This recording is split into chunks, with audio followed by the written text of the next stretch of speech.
If you want to have cafe quality coffee at home, then an entry-level espresso machine might be what you're looking for.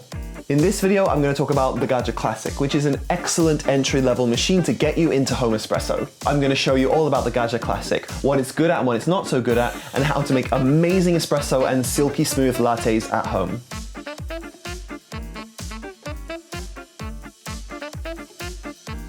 First of all, a big thank you to Fujisanyo for lending me this machine so that I can do this review. Now, they are not paying me for this, and this will be an unbiased review, but I want to thank them as being one of the only providers of semi-automatic machines here in Japan.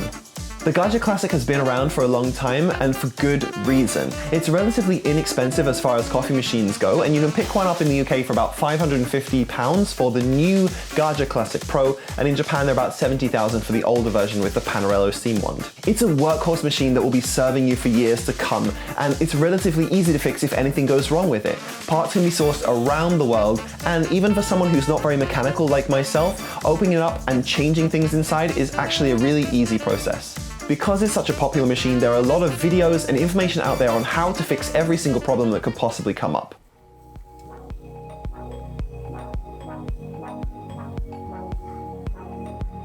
There are a few variants of the Gaggia Classic. This is the older version with the Panerello steam wand, which I will show you later, and there's the newer version which has a 2-hole steam tip, which I would recommend if you can get a hold of it.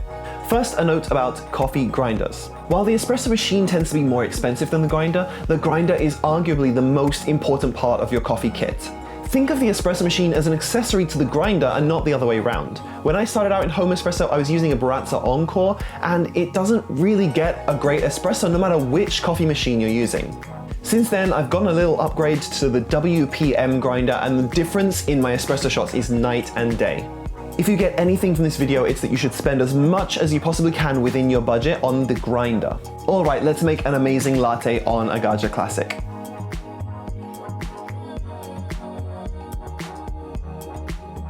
Dialing in your shot is a case of trial and error. So no matter what machine you've got or what grinder you've got, it's always going to be different depending on the bean, depending on a whole bunch of different factors. I found that the standard basket on a Gaggia Classic is designed to hold about 17 or 18 grams of coffee, so I'm going to stick to that dose. If you ever see an imprint of the shower screen on the coffee puck after you've pulled the shot, that means you've put too much coffee into the basket. With a dose of 17 grams and a grind setting starting on 20 on my WPM grinder, I'm going to aim for the coffee to come out within 3 seconds of hitting the go button. Then I want a 2-to-1 ratio of ground coffee to extracted coffee. That means if I'm putting 17 grams in, I want 34 grams out. I usually weigh my shots when I'm dialing in, because if you go by volume, you might find that you get inconsistent extractions because of the size of the crema.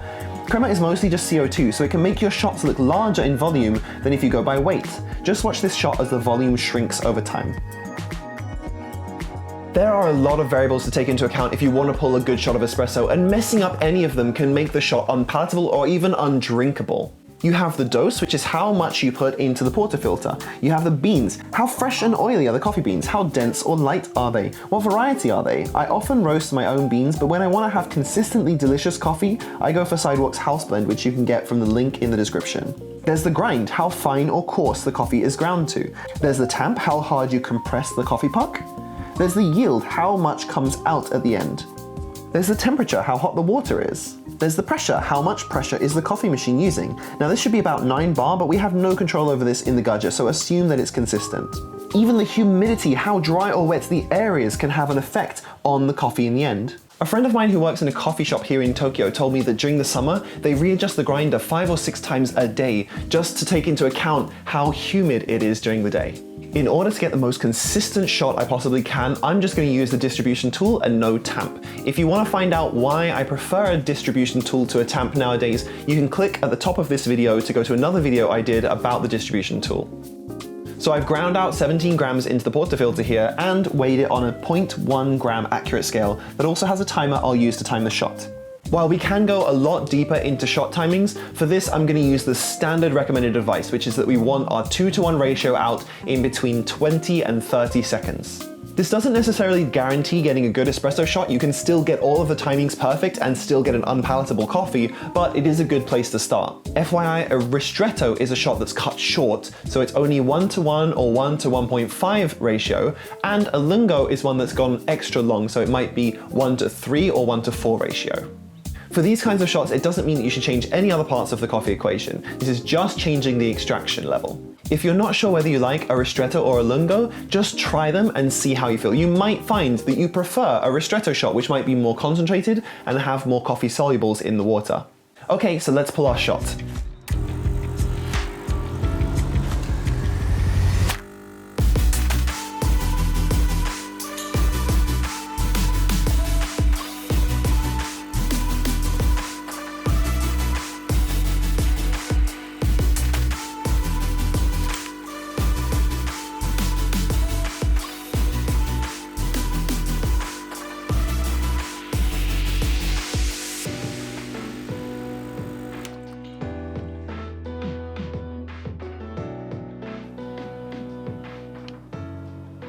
Now there's some debate on whether you should swirl the espresso after you pull it or stir it. At first I thought this sounded silly. James Hoffman says you should stir it instead, and after trying it I'm a convert. Get a little spoon and stir the espresso if you're going to drink it like that.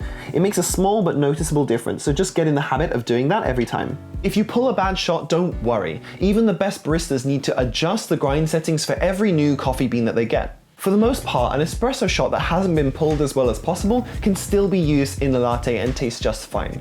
Where possible, it's also really important to learn how to diagnose your shots and learn what you need to fix in order to improve them. One of the tools I use for this is my bottomless portafilter, which I have for my Rancilio Silvia. You can tell from the flow rate whether you've got a lot of the variables right. Whatever your level of comfort with home espresso, eventually you're going to need to start measuring all of these variables so that you can keep them consistent and have more control over your espresso shot. If you're just filling your portafilter up to the top and guessing, you're not going to get a very consistent shot and you'll often have unpalatable shots. Now that we have our espresso shot sorted, it's time to dig into milk steaming. This is one of the most challenging parts for a lot of people, and for years I struggled to get even the most basic latte art on a home machine. Commercial equipment has much more powerful steam, so it's easier to get a great texture, but on a small single boiler like this one, the boiler often runs out of juice halfway through steaming, meaning that your milk doesn't have enough of a roll going to combine the heavy milk layer and the airy foam layer. So I'm planning on doing a whole series on steaming milk and doing latte art, so if you want to see those, make sure you're subscribed so you don't miss them. Let me show you some of my steaming milk tips for the Gaggia Classic that will help you get a good latte. First, obviously don't use the add-on for the Panarello wand. The Panarello steam wand is designed to control the amount of air going in when you're steaming milk. Unfortunately, this usually limits the possibility of doing latte art, so I highly recommend you pull off the outer sheath and use the single hole steam tip inside.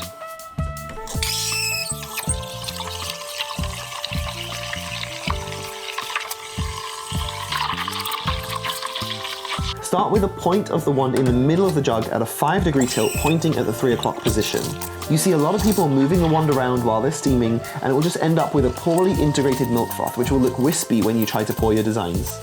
Make sure you purge the steam for at least 5 seconds before you put it into your milk pitcher.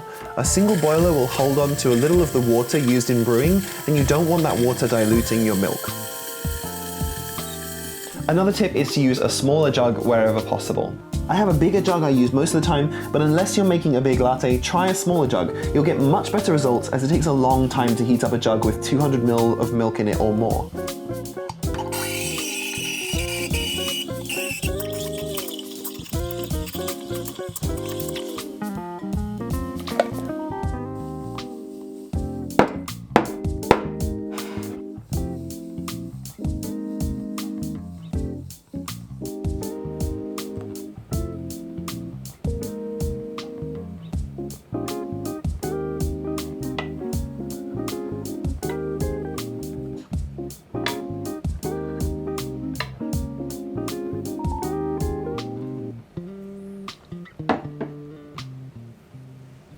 So what's my overall impression of the Gaggia Classic? I think it's a fantastic machine and it's a really great way to get into home espresso. There are a lot of other machines out there, but you can't go wrong with something like a Gaggia Classic. It does make a great espresso, but only if you have a good grinder to go along with it. So make sure you have a decent grinder and then you can get some amazing espresso out of a Gaggia Classic.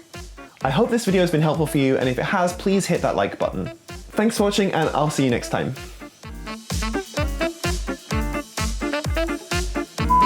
For the most part, what was I gonna say? Weigh and measure the elements of the coffee extraction process and stuff and words and all these words because I have words.